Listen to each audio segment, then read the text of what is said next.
অপসারণ আমরা দেখতে পাচ্ছি এবং আমরা এই কর্মসূচিতে এখানে সামিল হচ্ছি। খয়েরপুর বিধানসভা কেন্দ্রে আমাদের এই এলাকায় আমাদের বিধায়ক রতন চক্রবর্তী মহোদয়, পশ্চিম জেলার সভাধিপতি বিশ্বজিৎ সেন মহোদয়, আরও বিভিন্ন নেতৃবৃন্দরা, কার্যকর্তারা প্রত্যেকে আমরা এখানে মিলিত হয়েছি। বার্তা একটাই থাকবে, সনাতন ধর্ম পৃথিবীর শ্রেষ্ঠ ধর্ম। এই সনাতন ধর্মকে বিনষ্ট করার চক্রান্ত বহুকাল ধরে হয়েছে এবং আজও তা বিদ্যমান।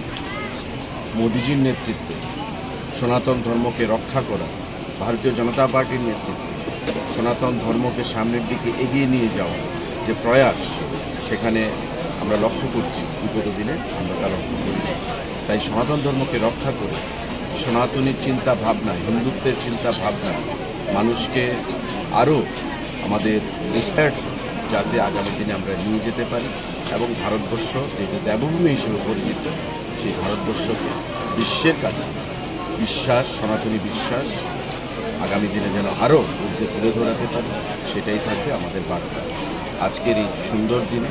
তাই এই সোমনাথ টেম্পলকে যারা ধ্বংস করার প্রতিনিয়ত চেষ্টা চালিয়ে, তাদেরকে যেন আমরা নিন্দা জানাই। পাশাপাশি আমাদের সর্দার প্যাটেল, ভারতবর্ষের প্রাক্তন স্বরাষ্ট্রমন্ত্রী, আয়রন ম্যান হিসেবে যাকে আমরা জানি, সেই সর্দার প্যাটেলকে নমন করছি, শ্রদ্ধার সঙ্গে স্মরণ করছি।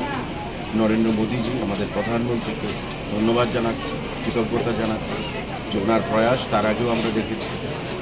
আমাদের বিভিন্ন দেবভূমি গিয়ে বিভিন্ন